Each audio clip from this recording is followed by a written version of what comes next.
di questo ciclo sulle scritture dell'Italia preromana che si conclude con l'evoluzione delle lingue. Oggi parleremo delle lingue del futuro e sarà anche una conversazione rispetto alle altre un pochino meno, non dico didattica, però sicuramente più divertente, perché abbiamo due speaker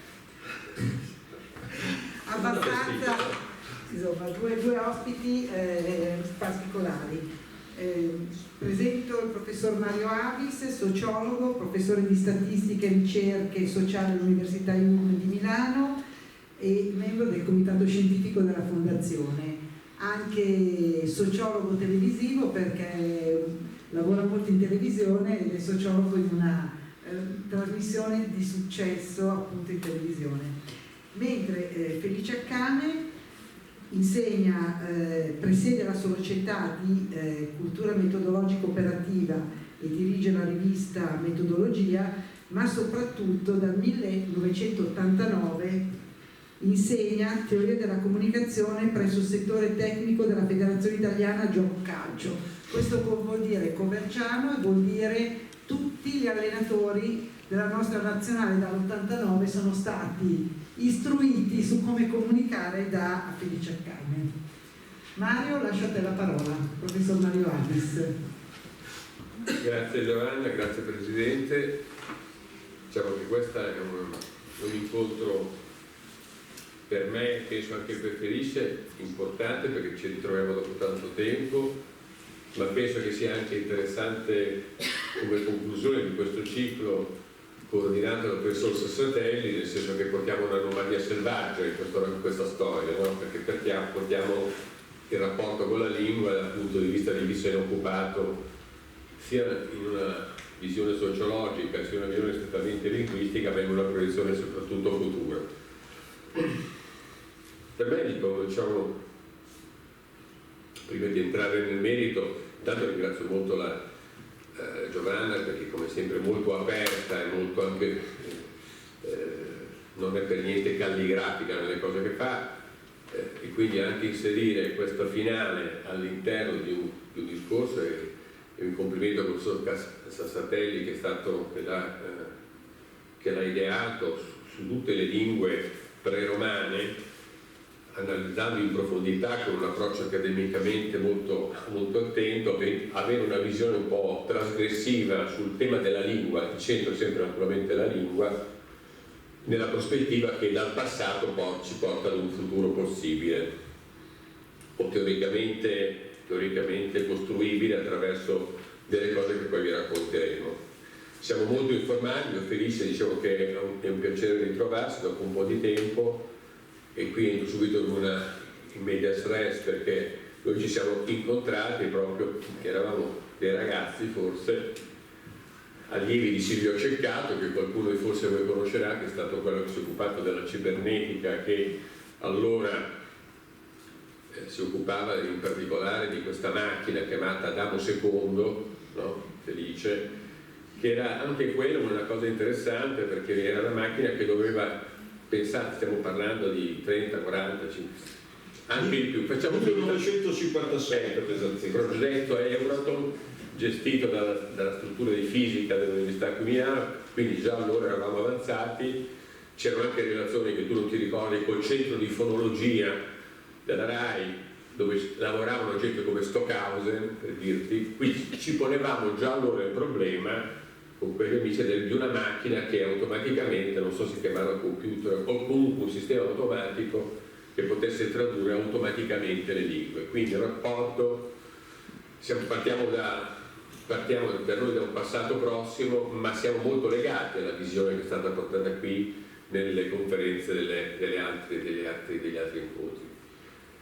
Io credo che un passaggio, poi vedremo come questo tema dell'Adamo II, come si traduce automaticamente una lingua, ha a che fare anche con le radici della lingua, anche di quello di cui abbiamo sentito parlare qui in maniera diffusa, parlando delle lingue preromane, no? Delle lingue dell'etrusco, del piceno, del venetico, eccetera. Tante diciamo, testimonianze che ci hanno fatto vedere come la lingua sia un sistema, un organismo che si muove, e penso che l'amico Sassatelli sia d'accordo, si evolve in un contesto storico-politico che in qualche modo la trasforma. La lingua non è un sistema fermo, ma è un sistema che si muove continuamente partendo da tanti secoli fa, anche proprio dal periodo in cui nella nostra civiltà erano così potenti gli Etruschi. Questo rapporto fra la lingua e i contesti che in qualche modo la determinano è un punto fondamentale del ragionamento che volevamo fare con questa sera, perché però si lega anche alle cose che tu ben appena raccontavi, no? Ogni volta parlando delle esperienze molto tecniche, molto specifiche, che uno che fa il mestiere li vedeva in maniera un po', come dire, da lontano, ma molto con grande interesse, il punto era sempre riportare la lingua prima del dominio romano, diciamo, quindi le lingue che creavano le identità, in qualche modo occupavano in questo caso il nostro paese, la nostra penisola, li riportavano comunque ad una centralità antropologico-culturale. È proprio interessante studiare la lingua se lo sa cosa significa rispetto al popolo che la esprime, che la governa e che la trasforma. E questo è un punto per noi molto interessante di partenza, perché se allora diciamo la prospettiva raccontata nelle diverse esperienze era quella di trovare le identità attraverso questa centralità antropologico-culturale delle lingue parlate o scritte, questo era un altro tema toccato, c'è un filo che ci riporta all'attualità, perché anche oggi il tema della lingua, dell'evoluzione della lingua, di cui parlerà diffusamente il mio amico Felice, si lega molto ai contesti di riferimento, no? Allora avevamo tante identità locali che poi si sono trasformate, ognuno aveva la sua lingua, si è ricostruita una lingua e poi c'è stato un passaggio, insisto su questo aspetto perché a noi interessa molto da un punto di vista anche politico, per cui un dominio politico, in questo caso quello dei Romani, distruggeva queste identità o le in qualche modo governava o le limitava e poneva una centralità di una lingua e di un'egemonia linguistica come gira culturale nel controllo di questa complessità delle identità. Quindi le identità in qualche modo sparivano o venivano assorbite attraverso, diciamo, questa costruzione di questa totalità che le dominava e in qualche modo le governava, un po' le assorbiva, un po' le trasformava, un po' le eliminava. Questo rapporto fra potere politico, dominio politico-culturale e lingua dura per sempre. E gli esempi ne possiamo citare mille, no? Il Concilio di Trento, il nazismo, tutte le forme di totalitarismo passano attraverso un dominio della lingua, e fino ad arrivare ovviamente alla centralità, chiamiamola totalitarismo perché il discorso è complesso. Però se vediamo anche la natura dei conflitti che sono in essere in questo periodo, vediamo che c'è un tema di egemonie culturali che diventano lingue. Pensiamo ovviamente alla centralità dell'inglese e essenzialmente della cultura anglo-americana nella costruzione e nella regolazione delle diverse identità. Quindi questo è il fil rouge che ci accompagna. Come si evolve la lingua, come esprime questo potere di relazione e di dominio rispetto alle diverse identità e quali sono le novità, perché noi provocatoriamente abbiamo messo come spunto anche quello di vedere l'evoluzione anche tecnologica della lingua. Parliamo di lingue artificiali a un certo punto, siamo in questo mondo qua e ne parleremo con Felice.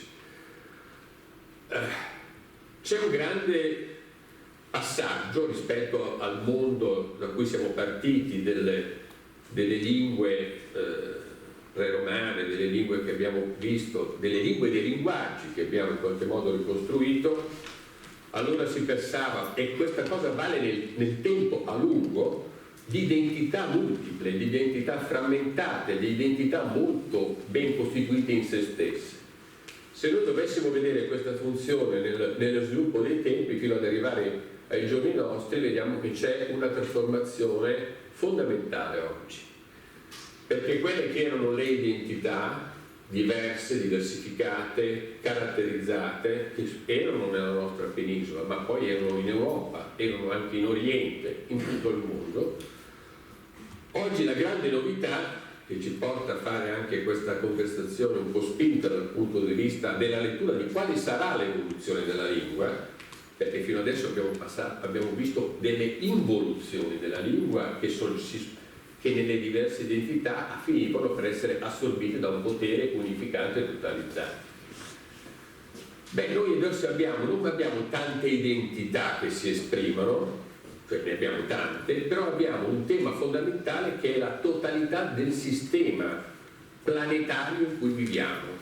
Questo è il vero passaggio rispetto al passato e quello che segnerà il nostro presumibile futuro. Noi viviamo in quel mondo che Castells ha definito il pianeta metropolitano, in cui c'è essenzialmente un meccanismo di uniformità e di omologazione, si dice così in maniera semplicistica, delle popolazioni attraverso un governo che è culturale ed è soprattutto tecnologico, questa è la grande novità, che è essenzialmente legato al fatto che noi abbiamo una lingua in comune, con differenziazioni, con articolazioni, che riguarda tutto questo sistema planetario.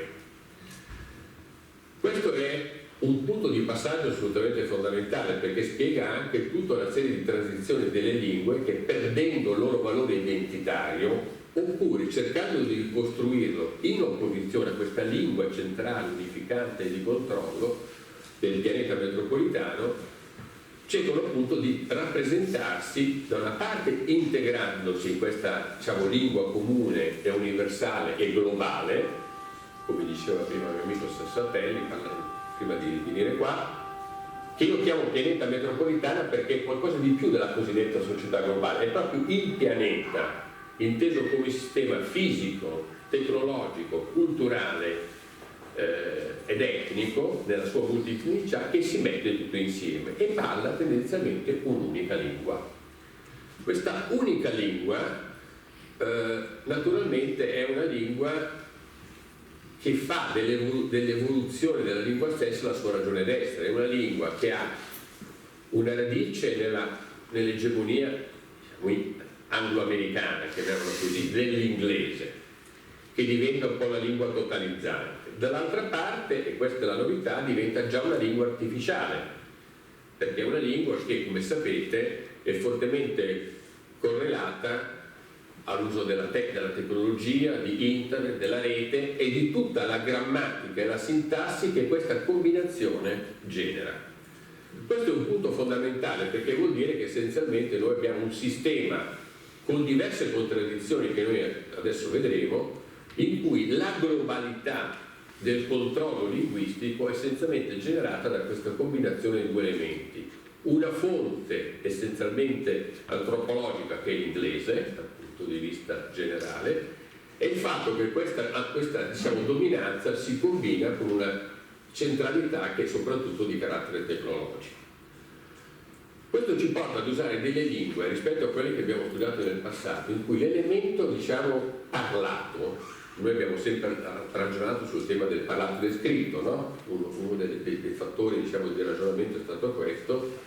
In questa evoluzione della lingua nell'artificiale del pianeta globale è legata al fatto che, ed è questo già un processo di costruzione di intelligenza artificiale applicata alla lingua, il sistema anche che banalmente noi vediamo ogni giorno, no? Nei sistemi codici che usiamo col sistema diciamo, internet, i sistemi delle segnaletiche che diventano sempre più importanti, i sistemi delle immagini che si integrano con le parole e diventano più significative, cioè tutto il sistema del non parlato scritto ma segnalato e simbolizzato diventa dominante su tutto il resto della lingua. Ogni giorno nei processi autogenerativi di questa lingua, cominciando da quelli che fanno i ragazzi, abbiamo forme di crampi linguistici, parole che si fondono l'una con l'altra, segni che sostituiscono le parole, e che permettono di avere quel dominio diciamo, globale planetario che se no non avremmo. Il tema della sostituzione della lingua della semantica con la semiotica in senso lato è, come senso significante, il tema fondamentale della transizione della lingua attuale. Noi abbiamo una lingua parlata che è essenzialmente una lingua che nasce dalla relazione con il sistema diciamo, delle derivazioni di quella che si chiama la convergenza, cioè il fatto che noi abbiamo una tecnologia di dominio, di controllo e che genererà sempre di più intelligenza artificiale, che è la combinazione, come sapete voi, di fonti di media molto diverse, cosa che nel passato non c'era assolutamente. La costruzione della società dell'informazione, che ormai ha il suo mezzo secolo di vita, ha comportato il fatto che le tecnologie sostituiscono un pezzo di cultura materiale che era fondamentale nel definire quegli assetti antropologici che diceva prima, che abbiamo visto durante queste lezioni con il professor Sassatelli, ed è essa stessa la radice antropologica della lingua. E quindi quando noi pensiamo alla lingua del futuro, siccome questo è un tema di cui ci dovremo occupare, dobbiamo vedere questa costante evoluzione di un linguaggio non parlato, semanticamente sempre più povero, che si costruisce attraverso un processo di costruzione automatica della lingua attraverso il linguaggio generato dalle fonti, diciamo, delle tecnologie con cui noi interagiamo.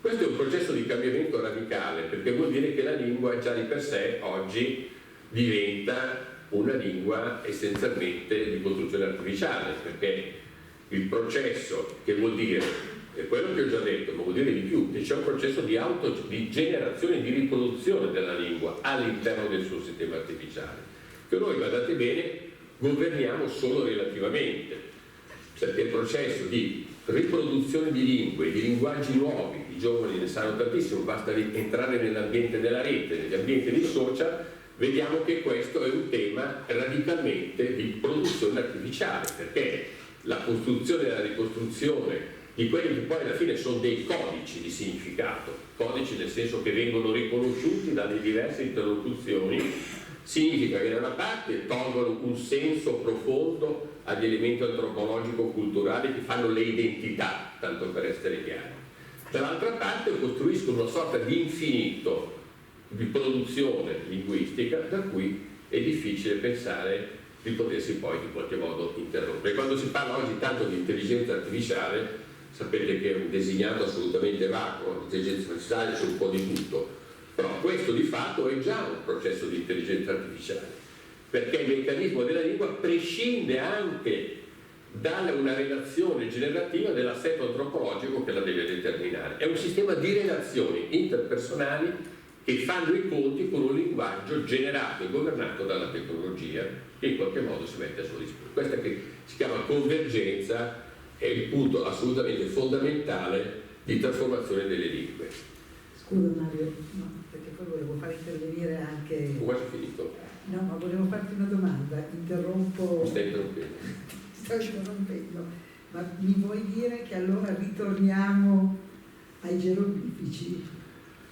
Io volevo dirlo alla fine come provocazione al mio amico Sassatelli, per quello del ritorno agli geroglifici. Sta di fatto che abbiamo due cose, la tua battuta è interessante perché poi vedremo il finale, cioè un finale di partita di tutto questo ragionamento, cos'è l'artificiale nella lingua.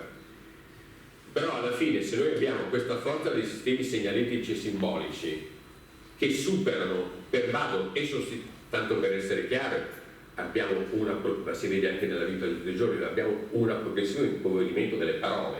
Le parole sono sempre di meno e il significato delle parole è sempre più ambiguo. Questo è il punto. Perché questo processo, lo dice, tecnologia e intelligenza artificiale, il modello fondativo dell'artificiale è l'univocità, il senso delle cose. Invece è esattamente il contrario, come il mio amico grande matematico Longo diceva, la cosa più ambigua che c'è è la matematica.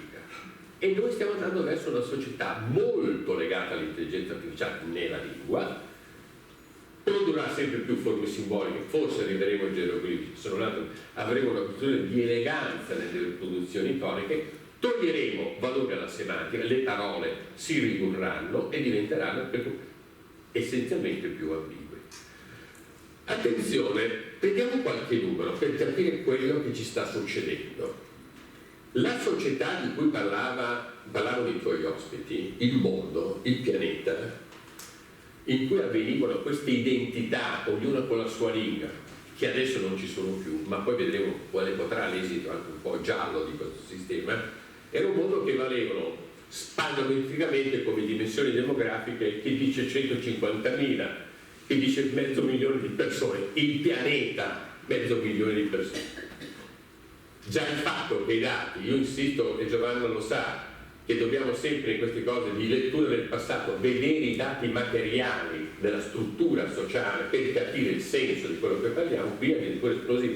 Passiamo da una società in cui aveva questa proliferazione di identità fortemente radicate nei sistemi di assetto antropologico a una società in cui questi assetti antropologici apparentemente non ci sono più e sono omologati nel sistema metropolitano che, tanto per avere un numero, valgono qua al 2050 proiezioni quasi 10 miliardi e mezzo di persone. Passiamo da 400.000 a 10 miliardi e mezzo di persone. Questo è il mondo che ci aspetta. Ma noi pensiamo che questo mondo accetti questa lingua iconizzata, sempre meno scritta, sempre più parlata per simboli, sempre più autoriprodotta, oppure immaginiamo che, come sta succedendo, ci siano in questo pianeta metropolitano, e quindi parlo di un aspetto anche politico di questa vicenda. Qual è il controllo di tutto questo?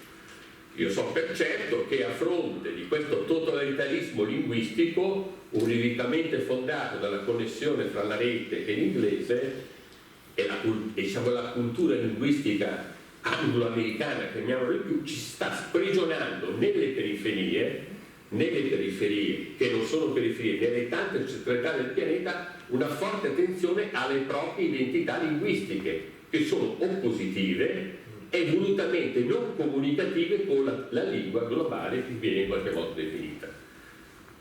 Pensiamo al fatto che noi abbiamo 10 miliardi e mezzo di persone, fra poco siamo già più di 8 miliardi. Il tema dell'accelerazione demografica è molto interessante, che ha due caratteristiche che hanno a che fare con i nostri discorsi. Il primo, che noi abbiamo sempre più una complessità nel mondo fatta di città e non di stati-paesi. Attenzione, i popoli, che sono, come dire, i generatori naturali delle identità, vengono sostituiti nella forza della competizione economica, della competizione culturale, della competizione tecnologica, soprattutto e scientifica, delle grandi aree metropolitane. Oggi pesa molto di più una città metropolitana, come può essere, prendiamo le solite note, no? Pensiamo a quelle degli Stati Uniti, prendiamo quelle dell'Asia, città che si estendono fino a diventare 10-20, anche qui, questa qui dove viviamo adesso, teoricamente è un perno di una città metropolitana da 10 milioni di abitanti. Questo discorso sui numeri e sul fatto che il pianeta metropolitano in realtà, dico a me, è un raccordo al passato. Le identità locali fatte più dalle città che dai popoli nazione è un elemento in qualche modo che forza che cosa? Da una parte ovviamente dei conflitti, tanto per essere chiari. Viviamo sull'orlo di una guerra, i temi del conflitto linguistico-culturali sono degli impliciti di questo conflitto che ci riguarda direttamente, ci riguarda come europei, non europei, mediterranei, est, ovest, quello che vogliamo. Però il fatto che ci sia una forte spinta reattiva verso il controllo totalitario formato da questa combinazione dell'automatismo della rete con il processo inerziale continuo della centralità della lingua inglese, che non è più quello movimento originario, ma è una trasformazione a sua volta automatica di un sistema che sia nel tempo diffuso. Quindi il tema è aperto e anche drammaticamente aperto, perché ovviamente non stiamo parlando di Orwell, siamo quasi oltre Orwell, andiamo partendo dal Venetico e dal Piceno, andiamo verso un pianeta di quasi 11 miliardi di persone in cui ci saranno almeno 20-30 città metropolitane gigantesche che detteranno ognuna un'adesione al meccanismo automatico della lingua e ognuna detterà delle proprie nuove innovazioni di identità che probabilmente porteranno a lingue parallele, periferiche ed autonome. Questo è un tema a mio parere molto interessante per capire il meccanismo della costruzione della nuova lingua. Noi siamo stretti tra questo enigma. Da una parte abbiamo una lingua, a me ha colpito molto una cosa, lo dico al professor Sassatelli, ma anche a Giovanna che l'aveva accolto questo discorso, dell'alfabeto che viaggia indipendentemente, semplifico no? L'alfabeto che viaggia indipendentemente dall'applicazione linguistica. Qui abbiamo qualcosa di infinitamente più potente, perché noi abbiamo dei codici che sono i nuovi alfabeti legati a questa connessione fra tecnologia dell'artificiale e lingua consolidata, che costruiscono dei nuovi continui alfabeti in cui la lingua si deve adattare. L'adattamento agli alfabeti è, da un certo punto di vista, l'adattamento a un'egemonia culturale o l'affermazione di una identità, di un'autonomia significativa che può portare anche alla costruzione di lingue parallele, periferiche all'interno del sistema planetario. Quindi il tema è grande, perché il tema naturalmente riguarda come i processi di autogenerazione che sono già in atto nella lingua. Se noi vedete l'evoluzione dei social, vedete che c'è un continuo processo di rigenerazione di lingua attraverso questo meccanismo dei piccoli segni, no? Questo sistema delle segnaletiche che sostituiscono le parole o le parole che si fondono l'uno con l'altro assumendo un nuovo significato, è il processo organico della cosiddetta lingua artificiale per quello che sta succedendo. L'altro elemento ovviamente di novità importante che all'interno di questa nuova sintassi per cui il segno sostituisce la semantica nel modello che dicevo prima, teorico naturalmente, ipotetico, abbiamo tutto il tema dell'immagine. L'immagine entra, a proposito dei geroglifici, sono delle immagini, noi abbiamo visto un sacco di immagini, vediamo anche qui un'immagine di un segno, ma le immagini, che sono ovviamente il pezzo centrale della società dell'informazione e della comunicazione, diventano un pezzo del linguaggio. L'immagine significante o non significante può diventare, contrariamente al passato, un punto di forte generazione di ambiguità e di difficoltà nella costruzione di una lingua moderna e continuamente innovativa, nell'ipotesi che la lingua, adesso faccio un discorso di carattere un po' più generale, sia anche un portatore di valori in qualche modo. Questo è il punto, cioè la lingua, al di là del fatto che ce la studiamo a partire dal Venetico eccetera, nel rapporto della costruzione delle identità porta valori da questo punto di vista oppure no?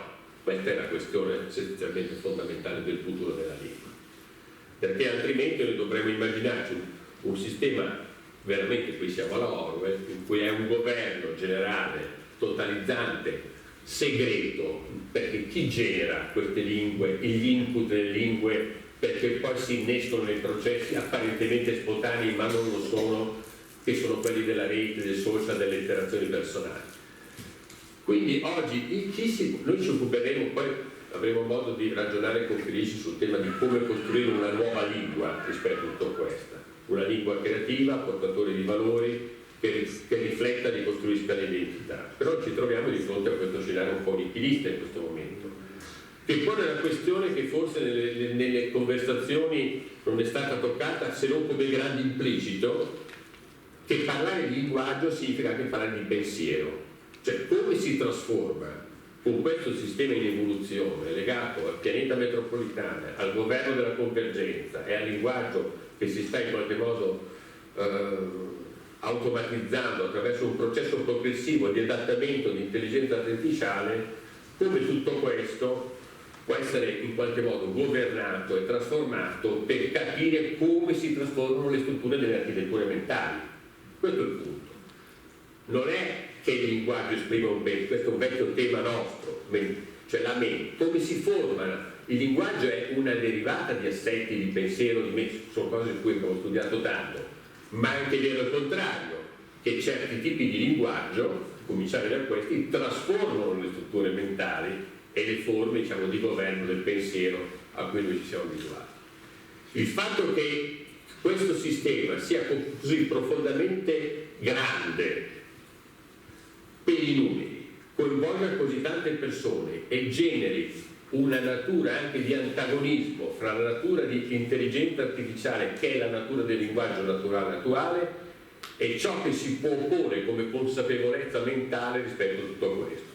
Ed è un tema anche, se volete, politico, perché se è vero che tutto quello che abbiamo visto nel passato è sempre stato un tema di uso la lingua per affermare un dominio culturale e poi politico, voi capite che nel futuro questo tema diventa esplosivo e ne vediamo alcuni esempi in quello che ci sta succedendo. Qui non è solo un tema di conflitto fra est e ovest, che pure è un segno rilevante della contraddizione grave, cioè del rischio, perché noi viviamo in quella che si chiama la società del rischio, noi rischiamo, anche la lingua è rischiosa, ma la lingua diventa un pezzo di questi conflitti possibili se non viene in qualche modo governata e generata. Quindi occuparsi di intelligenza artificiale applicata alla lingua non è solo seguire i processi organici della rete che si combina con i linguaggi socialmente che nascono dal basso, ma è un tema di capire quali sono i valori verso cui vogliamo portare questi processi automatici, feroci, che ci stanno in qualche modo governando.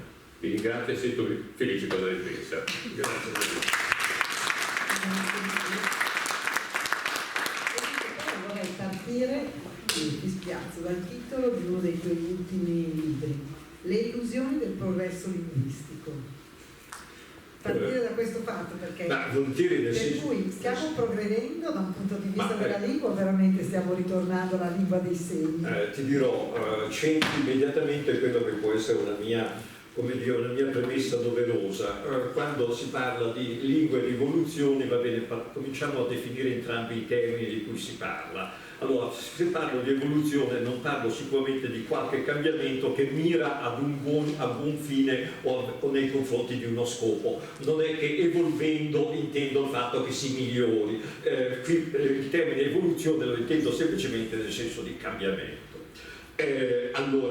Cambiamento, e fra questi cambiamenti mi è venuto in mente, per l'appunto, mentre parlava Mario, mi è venuto in mente a proposito dei processi di ibridazione fra i diversi linguaggi. Allora, io mi ritengo un ottimo osservatore delle magliette altrui e soprattutto delle magliette indossate dalle ragazze per la strada, e mi è venuta in mente una vista giorni or sono, ovviamente con lo scrupolo e l'attenzione dell'antropologo. C'era allora, avete presente quando guardate in rete sullo schermo un filmato qualsiasi su YouTube o qualcosa di questo genere, c'è un simbolino che designa la pausa. È un simbolino che potremmo dire come linguaggio iconico, un esempio di linguaggio iconico, perché è costituito da 3 rettangolini, di cui 2 più scuri e 1 più chiaro.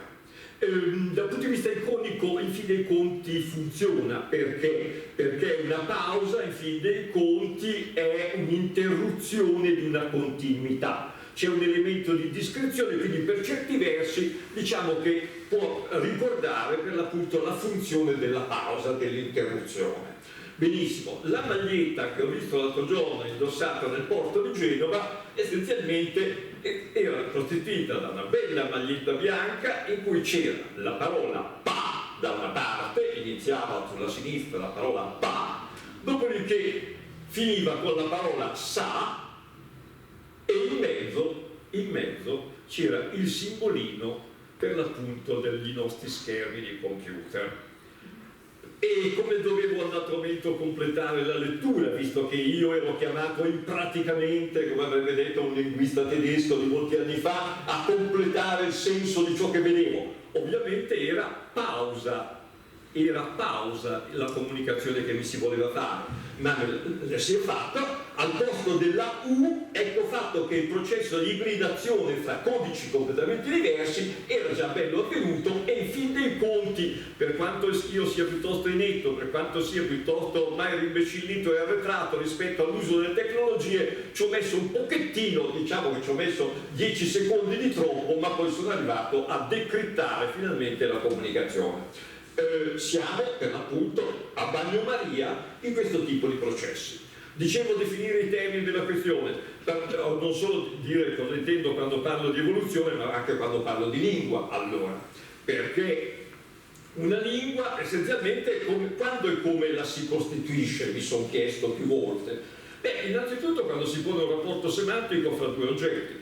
Si pone un rapporto semantico tra una cosa, di solito insignificante, e dopodiché una cosa empiricamente visibile, di solito è ben visibile, si spera, perché sennò ahimè i processi di percezione vanno a farsi benedire. Da una parte c'è qualche cosa di significante e dall'altra pongo un rapporto totalmente mentale con quello che è il suo significato. Il significato ovviamente è costituito dalle operazioni mentali designate per l'appunto da quel significante. Nel momento in cui pongo un rapporto fisso e cerco di mantenerlo a lungo, perché è il più a lungo possibile, ovviamente, perché è ovvio che dal mantenimento a lungo della cosa ne deriva la capacità di relazionarmi con gli altri, cioè di mantenere, di porre gli stessi rapporti semantici in modo tale che ci si possa capire e scambiare delle comunicazioni. Ora, non c'è solo quello, c'è anche l'elemento del fatto che tutti questi rapporti che noi poniamo devono poi assumere una funzione all'interno di una combinatoria.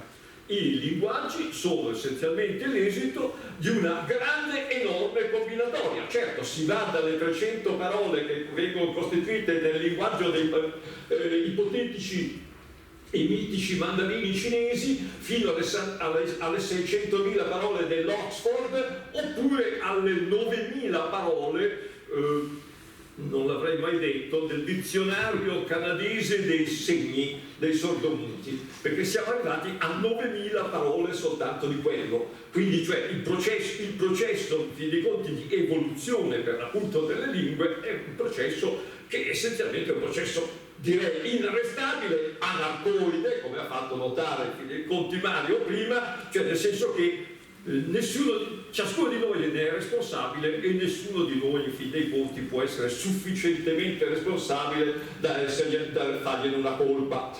In definitiva ciascuno contribuisce al cambiamento, però senza averci la possibilità di controllare questo cambiamento e far sì, come volevano i puristi di un tempo, far sì che la lingua rimanesse a riflettere quella purezza di identità nazionale che naturalmente, per forza di cose, si è andata perdendo, per quanto le istituzioni scolastiche facciano, si è andata perdendo man mano. Allora mi sono chiesto, quando sono stato invitato a partecipare a questa serata, mi sono chiesto in che misura noi possiamo in un dato momento individuare quelli che possono essere i motori del cambiamento linguistico. Cos'è che fa cambiare effettivamente i nostri codici di comunicazione? E poi naturalmente, come giustamente ha anticipato Mario, mi sono anche chiesto in che misura poi possiamo manipolare questi codici, perché è fuori di dubbio che qualcuno ci abbia provato. Diciamo che dalla rivoluzione francese, ma se vogliamo anche, Mario prima ha usato una categoria generale dello spirito come quella dei sistemi autoritari. Bene, ma vogliamo non considerare un sistema autoritario, che so, il Concilio Tridentino? In fin dei conti, anche lì si è deciso ovviamente che i nomi propri delle persone dovevano essere soltanto quelli dei santi riconosciuti, perché se per caso uno non era santo, ecco, fatto che colui che riceveva quel nome non avrebbe potuto ottemperare al modello di comportamento di un santo come Dio comandava. Per cui anche il Concilio di Trento, se vogliamo, lo possiamo vedere in termini di un sistema autoritario. La rivoluzione francese da questo punto di vista ci ha messo del suo il fascismo, ci ha messo del suo il nazionalsocialismo e ci ha messo del suo la rivoluzione sovietica, e via di questo passo. Tutti hanno tentato di mettere le mani sulla questione del manipolare i codici della comunicazione nel presupposto di quel rapporto di pensiero fra il pensiero e il linguaggio sul quale ha concluso giustamente Mario, sul quale spero di riuscire a averci la lucidità per tornare prima di farla finita. Allora, perché innanzitutto ho promesso di dire gli esiti della mia riflessione su quelli che sono i motori del cambiamento. Sicuramente le parole cambiano e le lingue cambiano in rapporto per esempio alla nostra produzione di impliciti. Tutti quanti sappiamo il significato dell'aggettivo genovese. Io vengo da Genova poco fa, abito adesso a Genova. La parola genovese, se noi diciamo che quella è la focaccia genovese, diciamo che è la focaccia di Genova, ok? Però se naturalmente troviamo scritto sulle vetrine di parecchi negozi genovesi la seguente frase: io compro soltanto nei negozi genovesi, Già qui allora ho paura che quello che è il rapporto semantico, l'impegno semantico nei confronti dell'aggettivo genovese, ho l'impressione che cominci a essere trasgredito. Non solo perché trasgrediamo la sintassi, perché replichiamo un soggetto come quello dell'io, lo replichiamo al fondo, il che ci verrebbe segnato con la matita blu in ogni nostro tema in classe, ma perché essenzialmente io compro solo nei negozi genovesi significa essenzialmente non più genovese, ma significa semplicemente non straniero. Io compro solo nei negozi genovesi vuol dire che compro solo nei negozi gestiti da genovesi e non gestiti da stranieri. In definitiva, ecco fatto che l'impegno semantico l'abbiamo già trasgredito e abbiamo per certi versi già trasferito, Mario si poneva il problema del trasferimento dei valori tramite la lingua, e lì ditemi voi se di valori e di valori ben grossi non si tratta. Allora, il meccanismo di implicitazione sicuramente è un meccanismo grazie al quale diciamo che le lingue cambiano e cambia il linguaggio di tutti noi. Questo lo sappiamo benissimo, man mano che noi raggiungiamo un certo grado di familiarità con i nostri interlocutori, va da sé che alcune cose le risparmiamo, applichiamo una sorta di principio di economia in virtù del quale le parole le risparmiamo, cambiamo le formule, sintetizziamo molto, a volte basta uno sguardo per intenderci. Non c'è bisogno di tante parole dopo che ci si conosce sufficientemente a fondo. Dopodiché le parole cambiano sicuramente per accorciamento, perché le associamo l'una all'altra, perché che so, se io non so il momento in cui individuare con precisione il momento in cui, che so, potrebbe essere il XIII o XII secolo, il momento in cui nasce la parola discussione mettendo assieme due parole diverse, perché discussione vuol dire essenzialmente rompere qualcosa in due. Vuol dire spezzare una noce in due parti, è una discussione in fin dei conti fra due persone, quelle in cui per l'appunto si analizza qualche cosa, ma le parole erano due, alla stessa stregua, che so, come la parola desiderio, Sidus era la stella, Galileo scrive Nuncius Sidereus, perfetto, ma il desiderio de è già una parola diversa rispetto a che non faceva parte del Sidus, e il desiderio, volendo, andando bene a cercare, significa semplicemente il fatto di smetterla di andare a interrogare gli astri per capirci qualcosa della nostra vita e per regolare i nostri comportamenti. Il desiderio essenzialmente è quello lì, almeno nella sua evoluzione etimologica, evoluzione linguistica, eccetera. Erano due parole, diventa una. La maggior parte delle nostre parole, come il capostazione, naturalmente noi sappiamo che è una parola oggi, ma ovviamente è il capo della stazione, che pian piano si è sussunto nel capostazione, ed è un altro processo ovviamente di cambiamento. Il processo di cambiamento straordinario è quello al quale nessuno di noi resiste, che è la metaforizzazione. Noi, certo, viviamo metaforizzando, e quindi viviamo costantemente cambiando quello che è il patrimonio lessicale che ci è stato consegnato nei nostri processi educativi, per cui, che so, qualcuno, lo squalo o il caimano già significano qualche cosa di diverso rispetto a quello che la zoologia ci ha insegnato. Processi di metaforizzazione che hanno a che fare, adesso mi viene in mente quello quanto ha detto prima Mario, che hanno sicuramente a che fare anche con problemi di ordine politico. Mi viene in mente Mary McCarthy, scrittrice che io amo tantissimo, nel 1956 scrive Le pietre di Firenze. Racconta lei, turista americano, che gironzola per Firenze e in un vicolo a un dato momento sente clac clac, clac clac, clac clac, e lo scrive C-L-A-C-K, C-L-A-K, C-K, clac clac, clac clac, e dice è una macchina da cucire. 1956 io non avrei scritto clac clac, avrei scritto clac clac, Clac clac, perché? Perché fossi stato al posto della McCarthy, perché c'erano le pedaliere a quel tempo per le macchine da cucire e avevano un loro particolare rumore che io avrei reso meglio così. Comunque, tanto di cappello alla Mary McCarthy, se l'ha espresso così.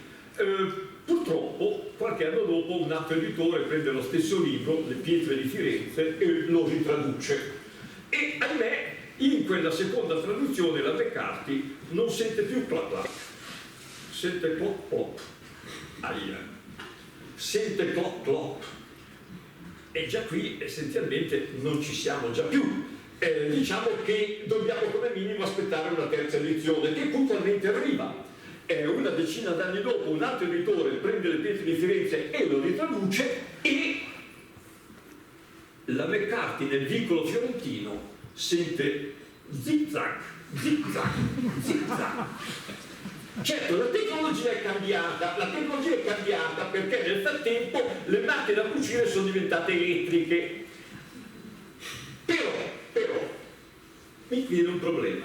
Se la McCarthy, al posto di essere nel 1956 a Firenze, fosse stata nel 2018 a Nuova York, temo che non avrebbe sentito clac clac. Sapete perché?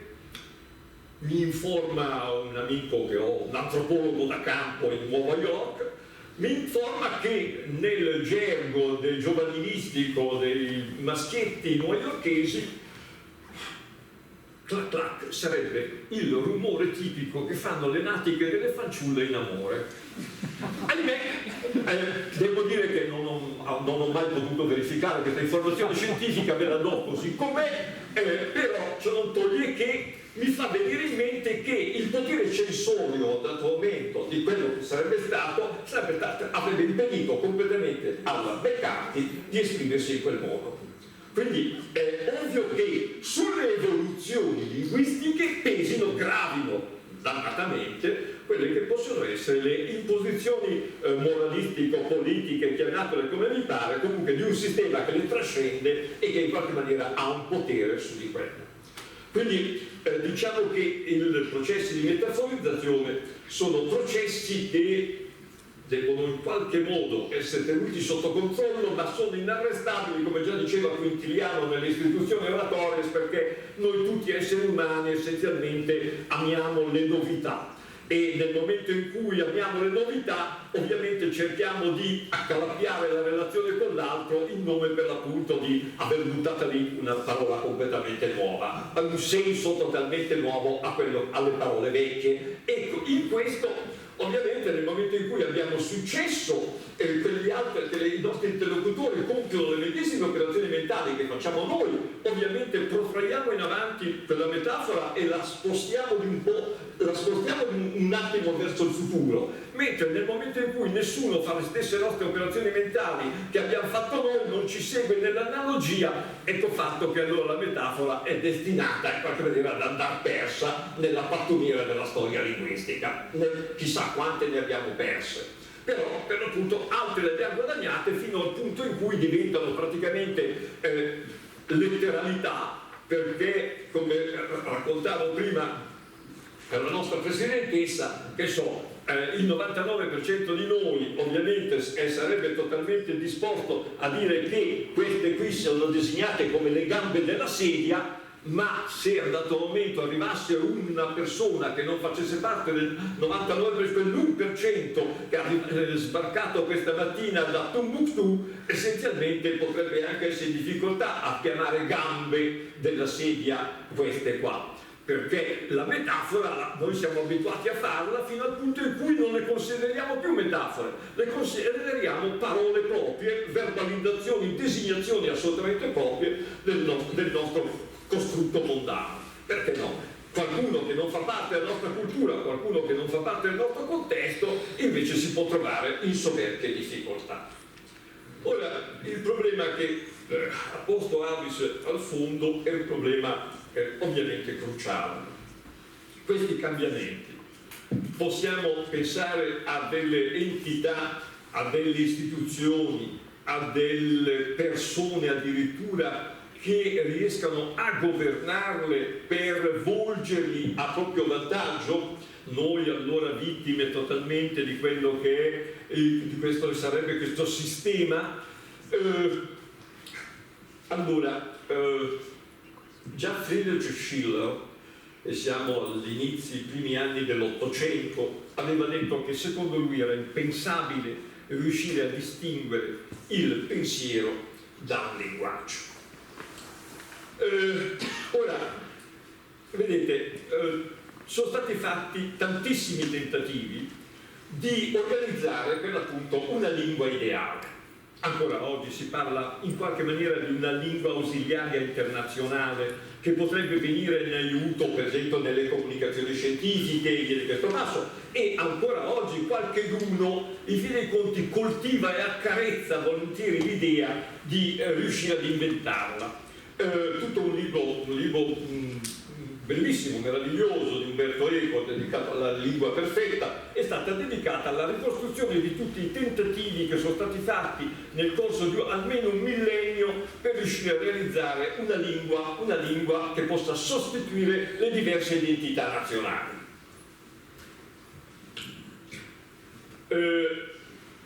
Eco si è occupato di tutti i tentativi di in proposito, tranne che di uno con cui ho avuto a che fare io e anche Mario.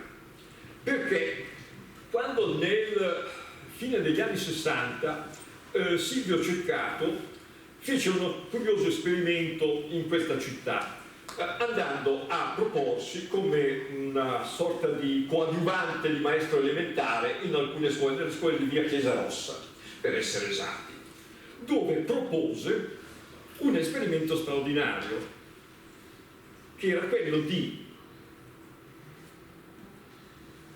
costruire una sorta di sapere propedeutico a tutto il resto, inventando una lingua. Lì si capisce subito che i criteri, ci sono almeno due criteri che vengono totalmente trasgrediti rispetto al passato, perché una lingua, ahimè, una lingua come quella che conosciamo noi, come chiunque di noi parli, non rispetta fino in fondo il principio di economia, perché arriva il nuovo conquistatore e impone determinate parole, e una buona parte di persone useranno una parola e useranno l'altra a seconda dei casi. No? Come quando naturalmente Mussolini impone l'abbandono delle lingue straniere, certo che al posto di Facchino dice Fachin viene dalla Francia per cui va eliminato, però lo sostituisce con Pondifero, e naturalmente sarà molto difficile che alla stazione di Milano qualcuno abbassasse il finestrino quando si potevano abbassare chiamando Pondifero, eccetera eccetera. Però ciò non toglie che Mussolini questo fatto l'ha fatto, l'ha imposto per certi versi. Un principio di economia guiderebbe allora entro certi limiti soltanto l'evoluzione delle lingue. Se la costruiamo ex novo, come Ceccato tentò di fare, allora evidentemente le cose sono diverse. Cioè, naturalmente, nel costruire una lingua possiamo determinare delle regole tali per cui nessun significato si può sovrapporre all'altro e nessuna parola può somigliare all'altra, nessuna parola diventa analoga all'altra, perché le teniamo ben distinte secondo un principio di come lo costruiamo noi. Vogliamo non costruircelo all'altezza della nostra situazione? Ce lo costruiamo comodo il sistema.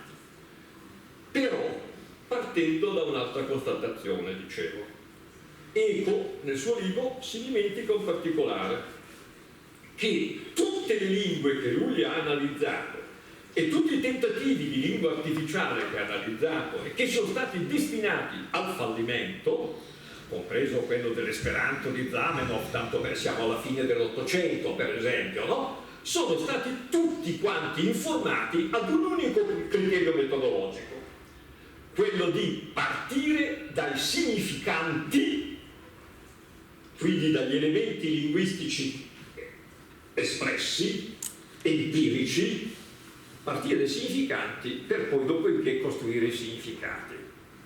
La proposta di Ceccato in quella scuola elementare è completamente rovesciata.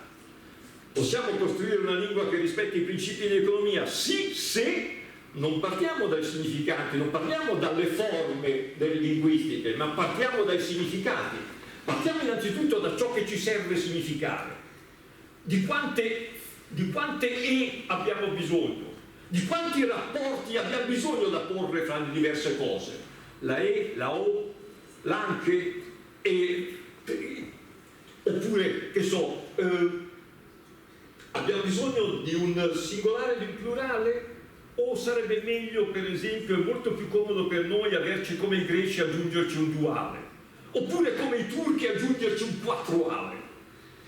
Corrisponde alle necessità della nostra cultura materiale averci dividere le cose per 4 a 4? E allora facciamolo.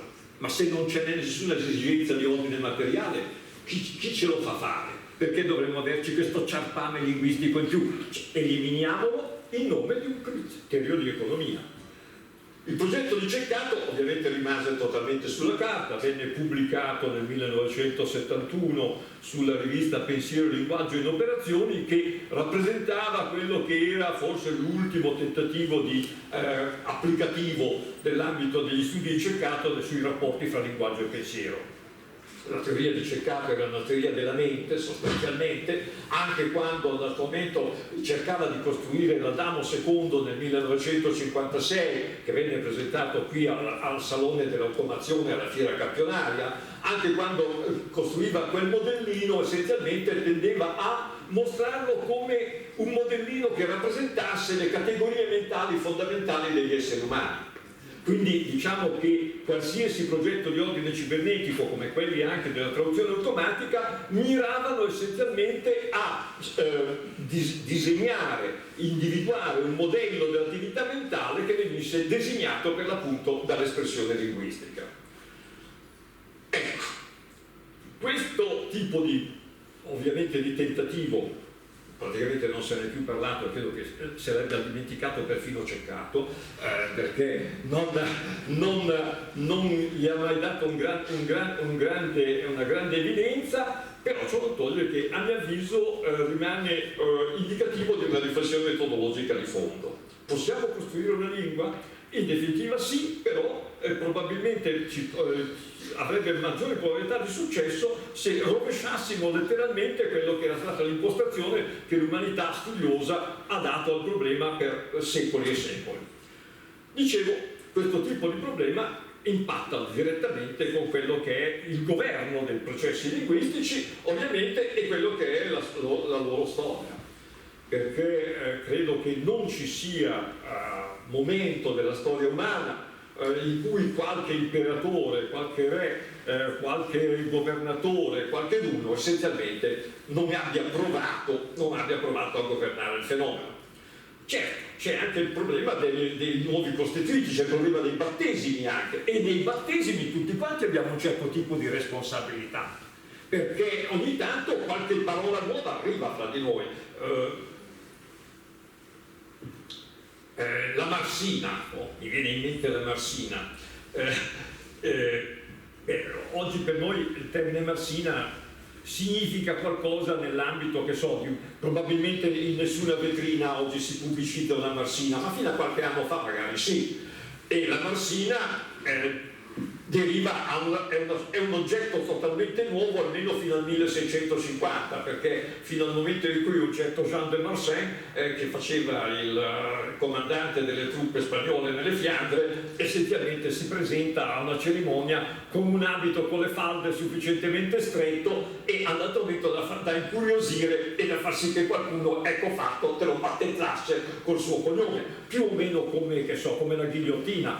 Se Dio vuole ne avevamo fatta meno per un bel pezzo, fino a quando arrivò il signor de Guillotin, che all'andamento la inventò e il nome rimase a innovare per l'appunto la nostra lingua. Così diciamo che ne entrano parecchie. Nel 64, che so, oggi per noi è abituale parlare di quark, però il quark venne certo Gelman nel 1964 lo battezzò lui. Noi abbiamo vissuto per secoli e secoli nell'idea che gli atomi fossero indivisibili. Nel momento in cui l'atomo risulta divisibilissimo, ecco che a questi frantumi dobbiamo dare un nome. E sulle prime abbiamo dato il nome di quark. E quark perché? Perché il signor James Joyce a un dato momento nella sua Finnegan's Wake, nel coacervo, nel gran pentolone linguistico che mette insieme in questa specie di suo romanzo libro, a un dato momento mette una filastrocca con dentro il quark, e questa parola viene presa da Gelman e messa essenzialmente a designare quello che è un uomo costituito, un uomo venuto al mondo. Dopodiché ne ha avute altre 6, se non vado errato, 6 o 7, perché anche il quark ovviamente è risultato divisibile anche quello, e andiamo avanti così, ovviamente inventando qualcosa, e nel momento stesso in cui inventiamo qualcosa un nome dobbiamo darglielo, perché bene o male dobbiamo parlarne. E quindi questo è il problema. Allora, concludo con un paio di esempi che mi sono particolarmente cari, perché ahimè non più lontani come il Concilio di Trento, più lontani come la Rivoluzione francese, ma sufficientemente vicini come possono essere per esempio il nazionalsocialismo o il fascismo. Eppure anche la democrazia così come la conosciamo noi oggi, perché anche oggi noi in fin dei conti assistiamo al fatto che avevamo pronto il nome per il Presidente del Consiglio e da un certo momento in poi questo Presidente del Consiglio è diventato il Premier, e anche questo vuol dire qualche cosa. Allora, quando c'è stato un Victor Klemperer, un filologo tedesco, bravissimo, che dal 1933 si chiude in casa e registra tutto quel che può registrare dei mutamenti linguistici e semiotici imposti dal regime nazionalsocialista. La sua è una vita di cantina, nascosto per anni e anni. Gli riferisce qualche cosa alla moglie, qualche cosa le sente dal tombino più vicino e lui registra. Nel 1933 all'Università di Lipsia viene esposto il primo manifesto in cui sta scritto che quando un ebreo parla o scrive mente, punto. È un'affermazione particolare che per certi versi ci dice che allora tutto ciò che è stato scritto da ebrei dopo il 1933 per i tedeschi era una traduzione dall'ebraico, e mai come mai allora, in quanto traduzione, ecco il fatto che veniva immediatamente già svalorizzato, già svilito, già reso zero soltanto in quanto traduzione, più o meno un analogo, se vogliamo, del rapporto che lega l'islamismo di oggi ancora con il Corano, perché il Corano non può essere essenzialmente considerato leggibile da nessun altro che non sia il ministro di Dio. Il Corano non è traducibile. Ogni traduzione del Corano è per definizione completamente sbagliata, per definizione. Quindi è una mossa questa abbastanza furba in cui tu blindi praticamente una comunicazione. Ora, lui registra tutto. Registra il fatto che all'improvviso Victor Klemperer registra all'improvviso il fatto che nelle vetrine dei negozi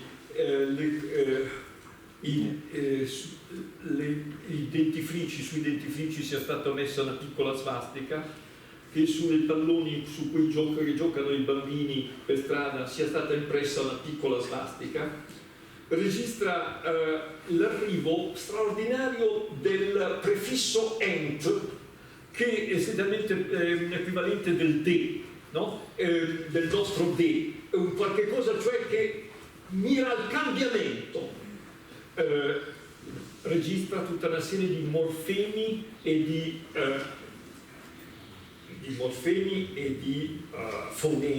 di fonemi totalmente innovativi che rendono la lingua tedesca sempre più drastica e dura e secca nel parlato. E registra tutte queste cose.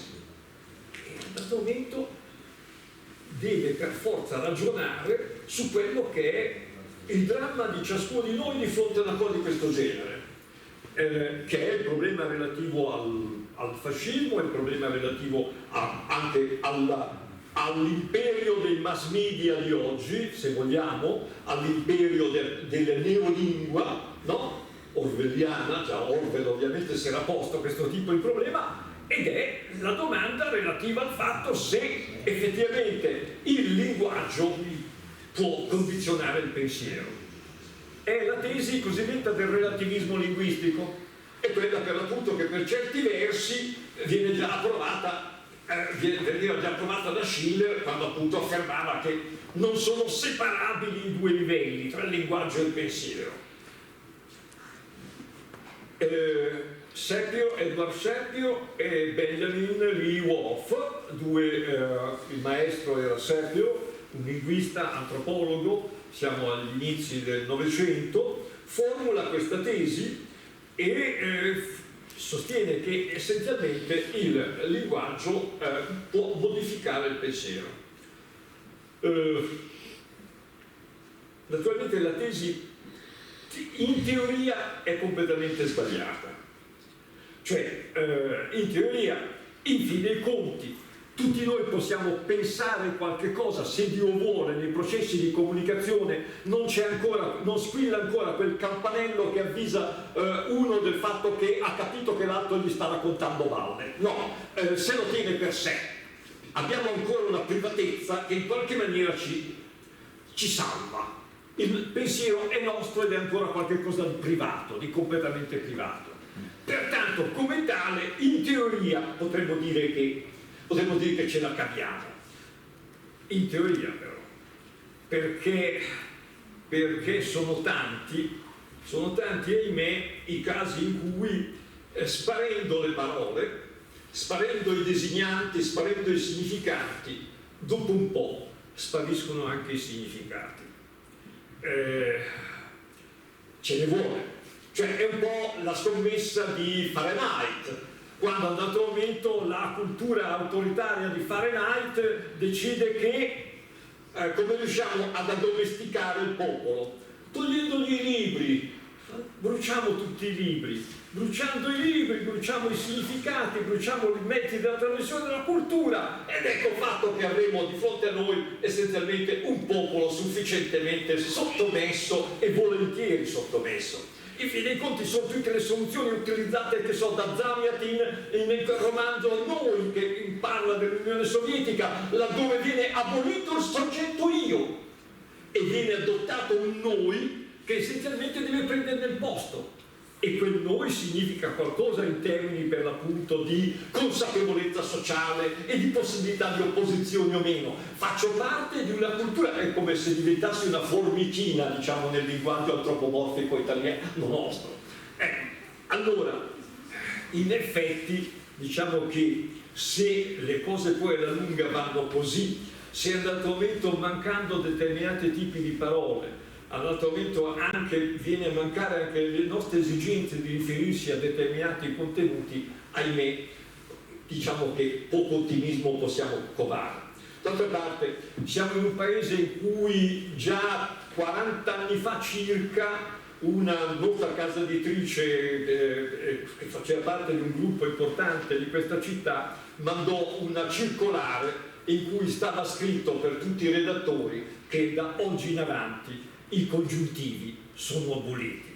E signori miei, se si aboliscono i congiuntivi, ahimè, addio raffinatezza di pensiero, addio modalità di condizionamento, ahimè, abbiamo perso gran parte della nostra capacità intellettiva.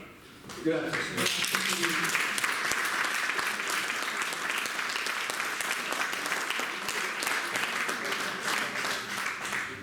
Lasciamo spazio alle domande. Mario. Solo una battuta, poi lasciamo spazio se ci sono delle domande, perché potremmo andare avanti all'infinito.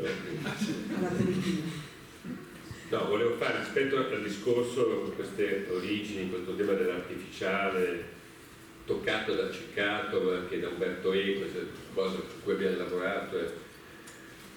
Ovviamente c'è la novità, perché il processo costruito, no, attraverso le tecnologie felice è un processo generativo, chiaro, di continua riproduzione, no? Quindi o di finte o di autentiche strutture che sostituiscono un po' le parole. Questo è un po' la segnaletica che dice le parole è il punto fondamentale di evoluzione di questo enigma in qualche modo.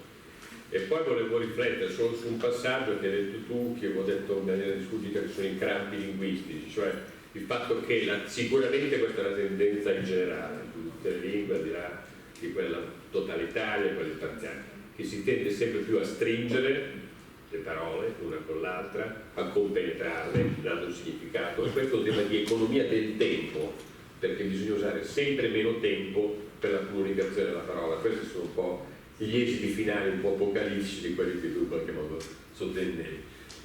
Prego. Felice, volevo farvi una domanda, perché noi abbiamo sempre parlato di parola parlata e la parola scritta.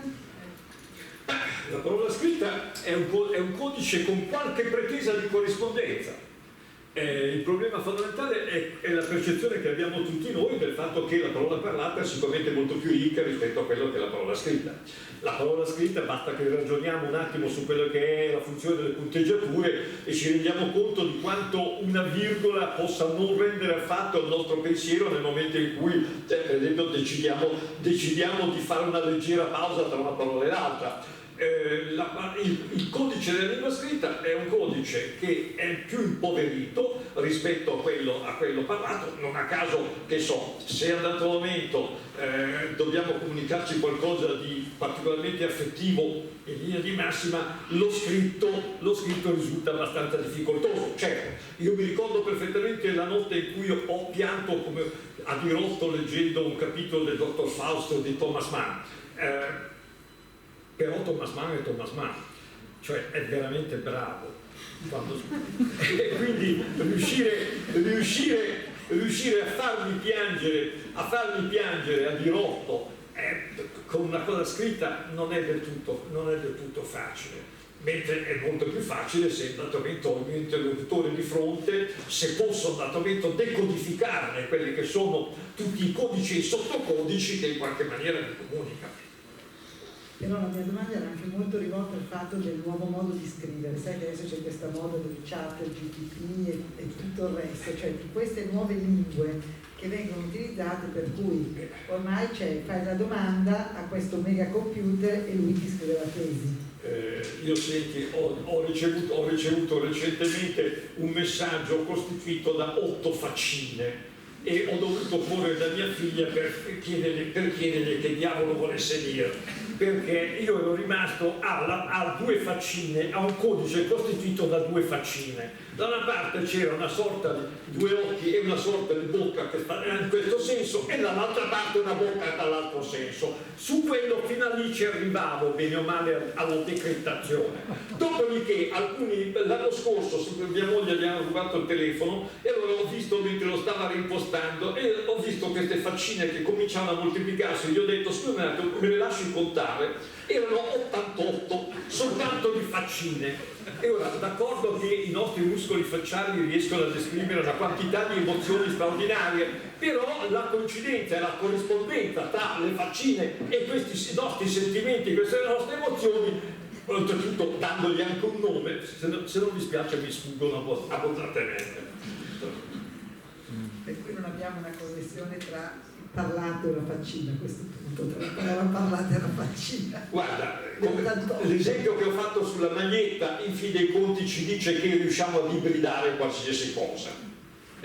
Cioè l'essere umano è un essere che dal punto di vista dell'allevamento artificiale riesce a mettere insieme qualsiasi cosa.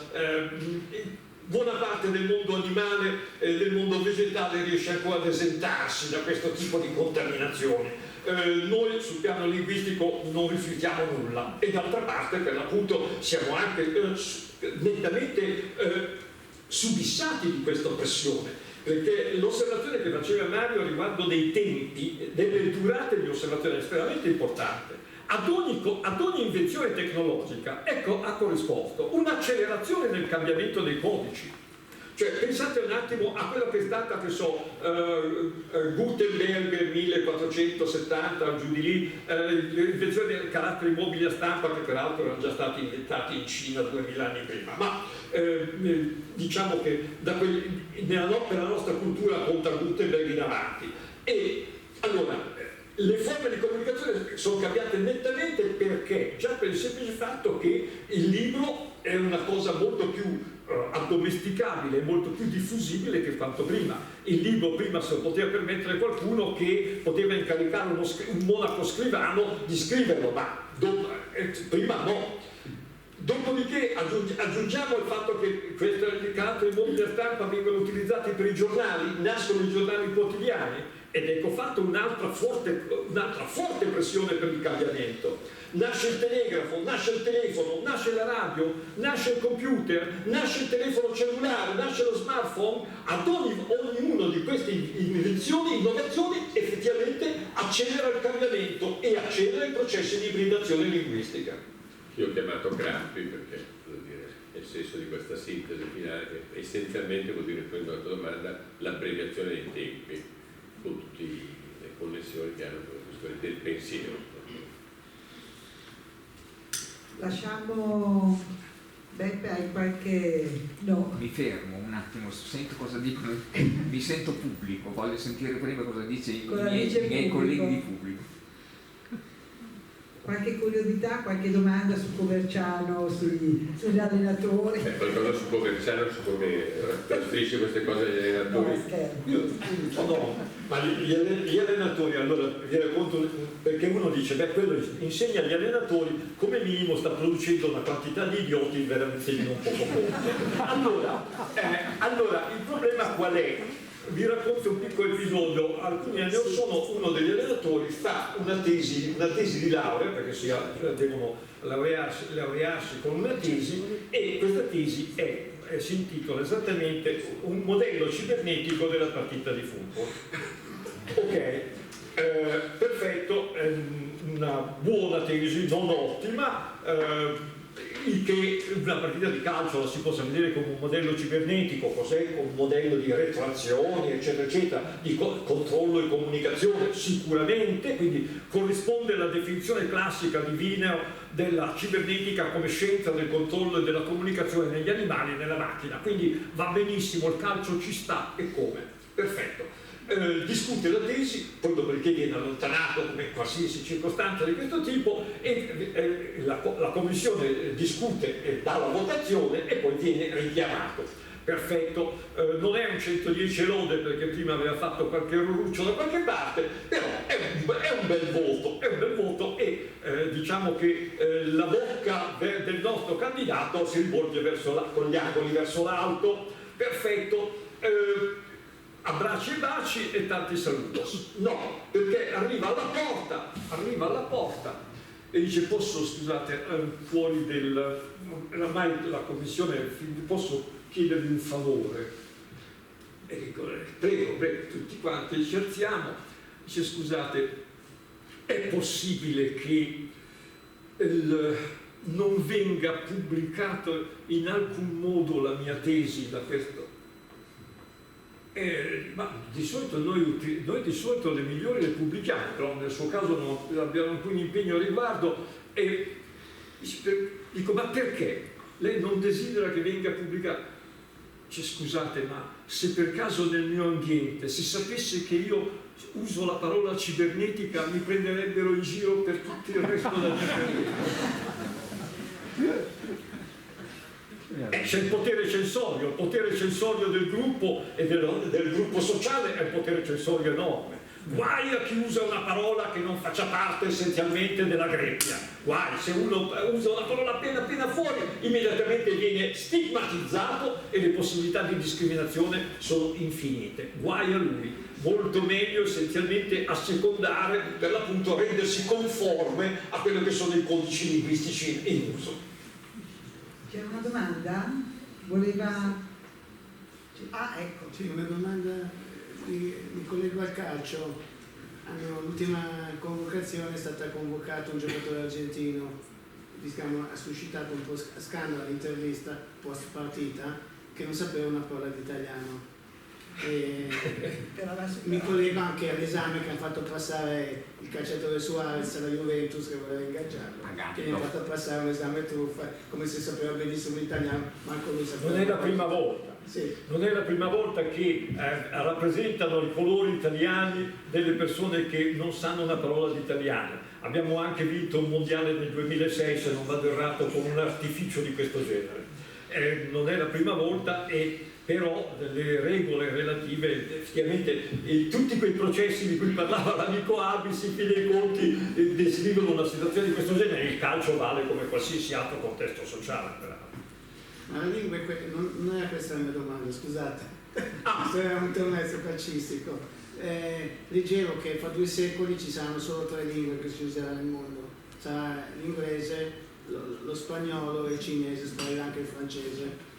E addirittura fra 50 anni, leggevo addirittura su questo articolo, che le parole che si useranno nella lingua italiana saranno pure dimezzate e ogni mese spariscono nel mondo ogni 2 lingue.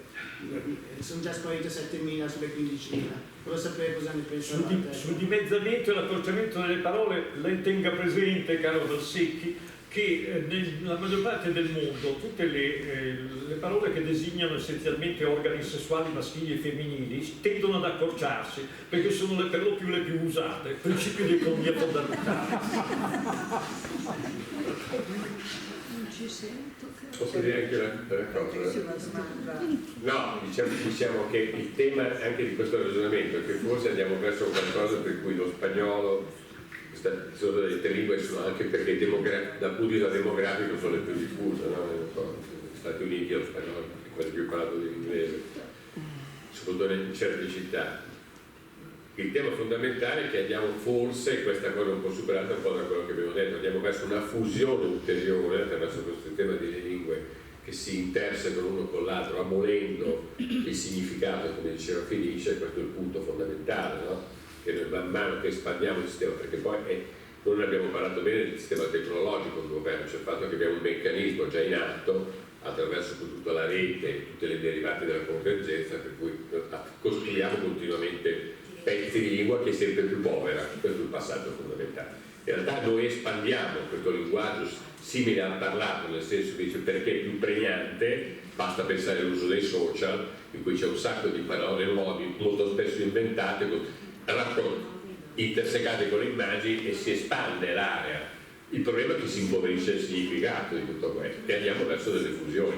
Questo è il tema vero, problematico e se vuole anche politico, no? Perché se è vero il tema del controllo attraverso le parole in qualche modo di linguaggio di un sistema sociale, ovviamente il fatto che tu hai un sistema sempre più povero e più ambiguo, perché poi perdendo il significato diventano più ambigui. La famosa univocità della parola non esiste più, esiste la parola, il significante, come diceva appunto Felice, che si cresce e il significato si perde.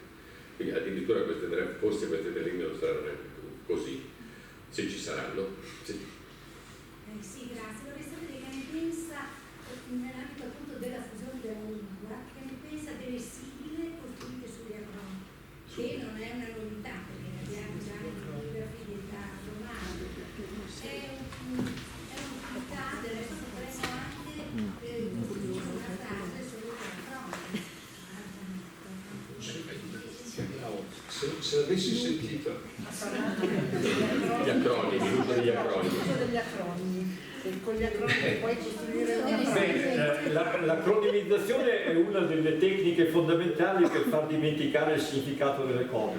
E questo è tipico questo. Comunque sono formule antichissime che si stanno introducendo continuamente e anche in modo eccessivo, mi sembra.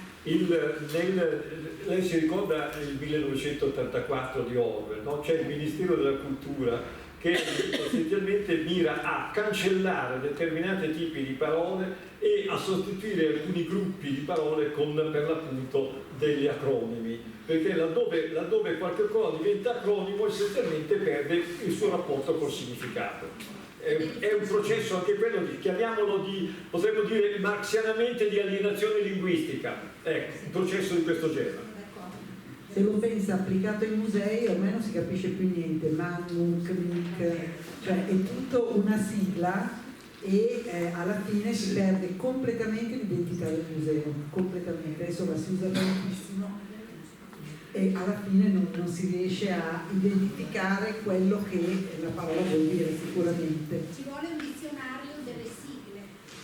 Sì, diciamo che la tendenza, visto che parliamo di economia della lingua, no? della tutto quello che ci siamo detti, oltre al fatto degli acronimi, tendenzialmente abbiamo verso sostituiti delle forme iconiche immaginifiche all'abolizione delle lettere, probabilmente, perché i segni a un certo punto esprimeranno anche come morfologia qualcosa di diverso dalle origini delle lettere. Qui c'è un tema, posso dire una cosa che abbiamo parlato brevissimo, che a proposito delle segnaletiche che si intestano con la lingua sempre di più, c'è anche tutto il tema delle diverse, per esempio la musica è un altro tipo di segnaletica che entra all'interno del significato delle parole, che prima non era, no? La musica era un pezzo che vedi lì, e invece adesso diventa, è come il discorso delle immagini, no? Diventa un pezzo del linguaggio perché ha un significato decontestualizzato da quello della lingua, che però e questa è la cosa che cresce, perché fa parte del meccanismo anche dell'abbreviazione, quello della lingua. La lingua è un segno molto forte, potente, significante, breve può essere, no? Poche no. Il signore là in fondo, li potete portare?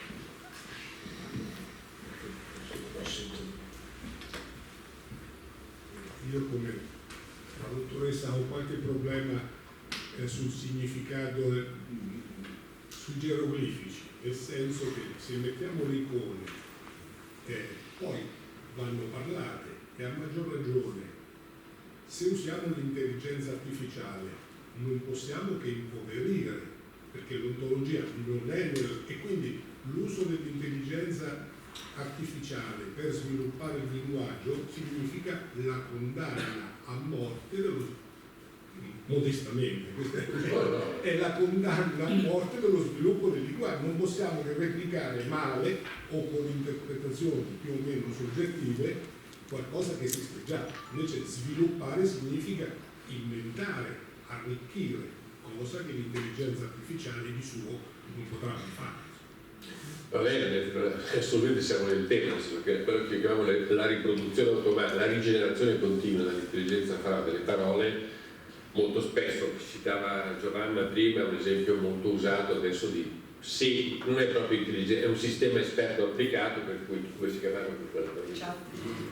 Ecco, questa cosa che c'è appunto una sigla, non me la ricordo già più, molto utilizzata. Se lei va a vedere, noi abbiamo fatto una conversazione, una discussione alla Fondazione Corriere della Sera, e il livello di ambiguità, perché evidentemente sono sistemi ignoranti dalla partenza, per cui alla fine uno si trova e dice Faust, che è un grosso, è il nome di un noto ciclista, no? E fa tutta la storia di Fausto però quella è l'intelligenza, è un problema quello lì, cioè di trovare le chiavi di espansione, se le trovi non le trovi, perché a un certo punto il meccanismo si autoriproduce, questo è il punto.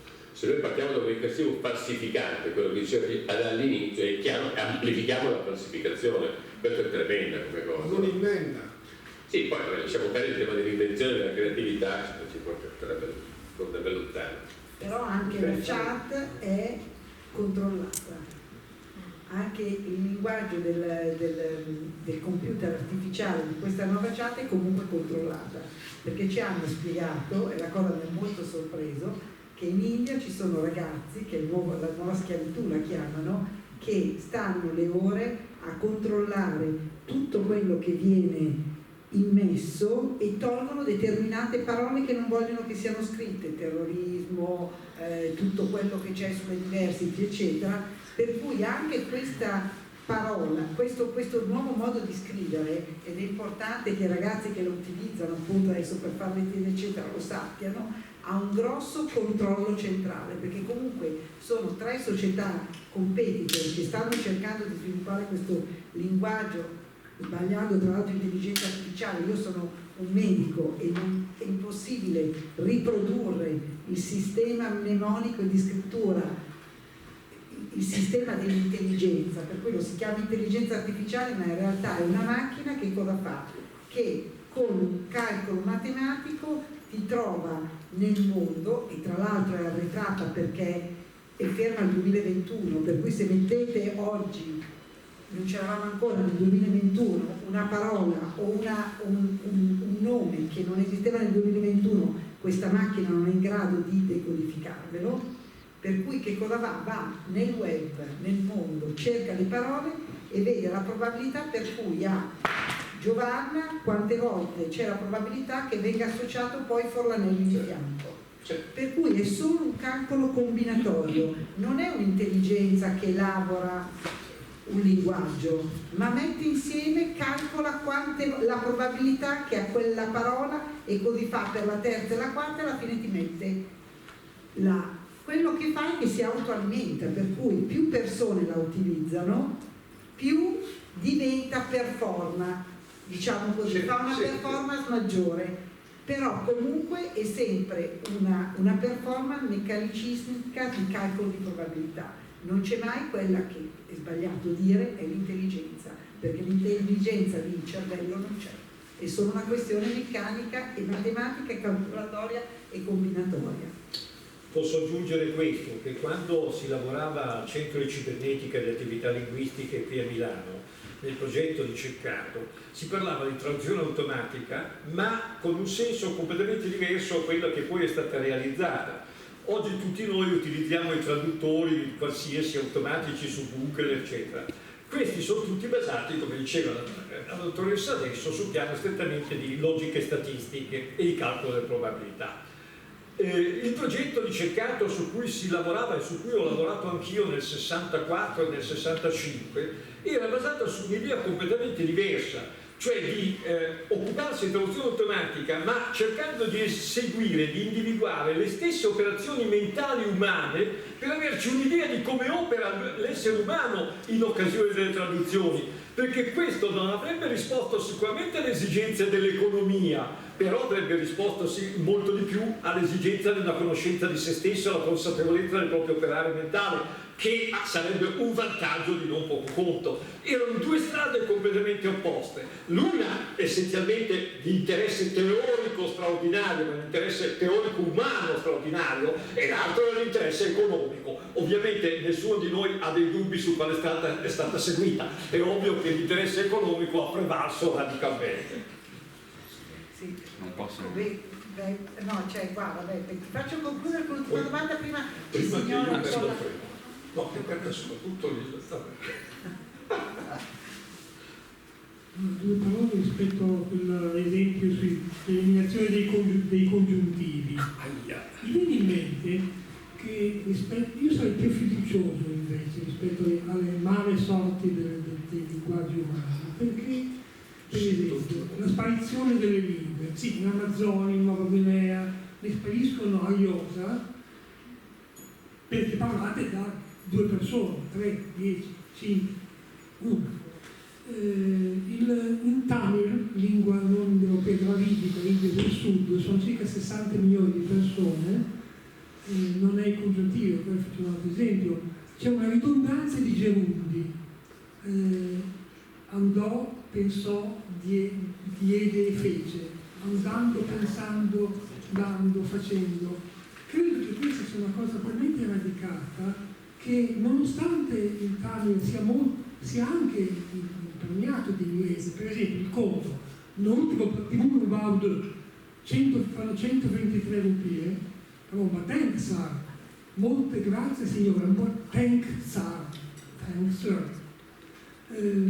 Credo che sia dura, come dire, in una anglicizzazione del mondo far sparire cose così radicali.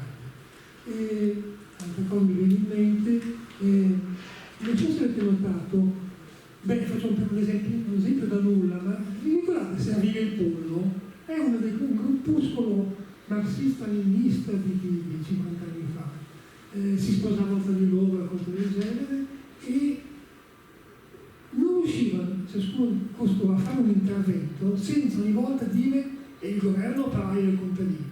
Ora, qualunque esponente di Fratelli d'Italia che adesso interviene in televisione non riesce a fare intervento senza dire nazione, nazionale.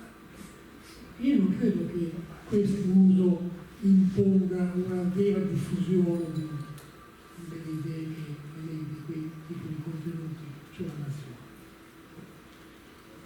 Rispondete voi perché non ho sentito nulla. Direi che non è una risposta, è un commento. Mi sono fidato del microfono, Ecco, bravo. meglio parlare di Ecco, io con il rimbombo del microfono ma autorizzo. No, Ma era un commento. no, è un commento, non è una È un commento, ma bravo, sulle bravo. costruzioni biologiche che Bravo. vengono generate. Bravo, così Bravo a lui, non a me. bravo, quindi. rende pari il nostro rapporto. Non Comunque è interessante sulla conversazione sull'evoluzione del linguaggio che tu alla fine rispondi cioè non l'ho sentito. Quindi, sembra che tu non sentite. Ma sentiamo Sassatelli, professore. Ti do il mio capo. No, ma se no parlo a voce. No, dopo l'episodio che c'è stato adesso, scusa. No.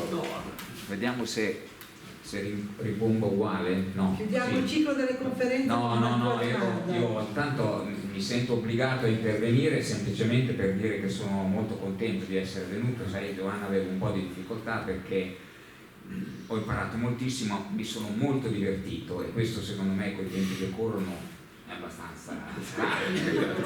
Quindi vi ho ascoltato con molta attenzione, secondo me davvero ho sentito cose molto interessanti. Io faccio... Hai preso appunti, ho visto. No, sì, ma guarda.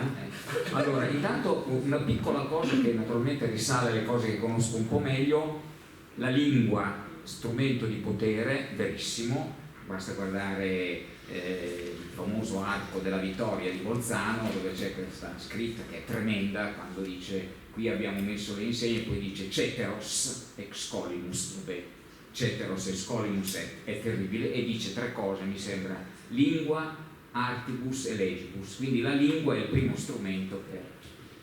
Però posso dire, sempre a difendere un po' i miei etruschi, a volte la lingua è anche un modo per reagire al potere, tant'è vero che l'Etruria viene conquistata dai Romani, Veio, agli inizi del V secolo. Nel primo secolo, quindi 300 anni, 350 anni dopo, c'era ancora qualcuno, mecenate alla corte di Augusto, che diceva: io parlo la lingua dei miei avi, cioè mantenere la lingua 3 secoli, nonostante il dominio politico sia cambiato, è uno strumento di, non dico di reagire al potere, ma in qualche modo di conservare un'identità rispetto al potere. Forse anche questo è un piccolo dettaglio, ma volevo invece venire su un fatto più sostanziale che avete toccato un po' entrambi, cioè questo impoverimento che in qualche modo provoca questo nuovo modo di comunicare. Il discorso geroglifici secondo me è interessante, però attenzione, questi codici... Importante perché è della Presidente. Certo, come di principio, però attenzione, i segni dei social sono dei segni comunque artificiali. I geroglifici, se volessi usare sono un significato, non sono un significante. Cioè i geroglifici sono un'immagine che parla, certo. Quindi questo è... come una lingua geografica. Esattamente. Quindi, però il discorso vero è quello di un impoverimento sostanzialmente, soprattutto mi riferivo alla parte finale, di un impoverimento a cui forse andiamo incontro, perdere dei congiuntivi, adesso è una metafora per dire impoverimento generale. Io sono assolutamente favorevole al ripristino dei congiuntivi perché come segno dobbiamo recuperare un livello culturale alto, non c'è alcun dubbio.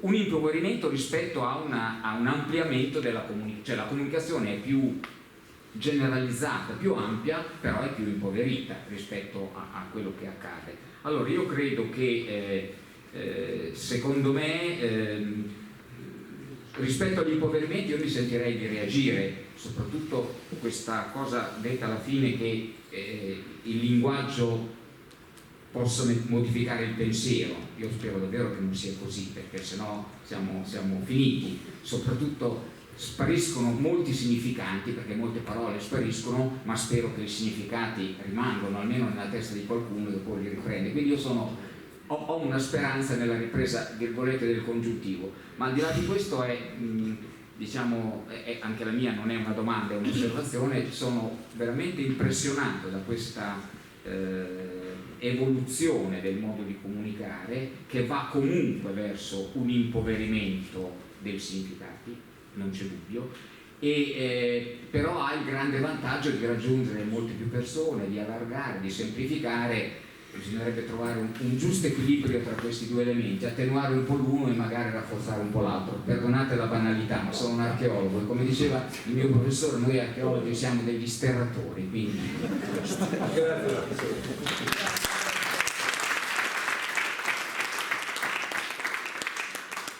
Grazie a tutti, non so se sapete, domani sera questa settimana è stata una settimana fittissima, avremo una conversazione una rivista molto importante, Civiltà delle Macchine, su cui tra l'altro Ceccato, mi raccontavi, ha pubblicato il primo articolo proprio sull'Adamo II.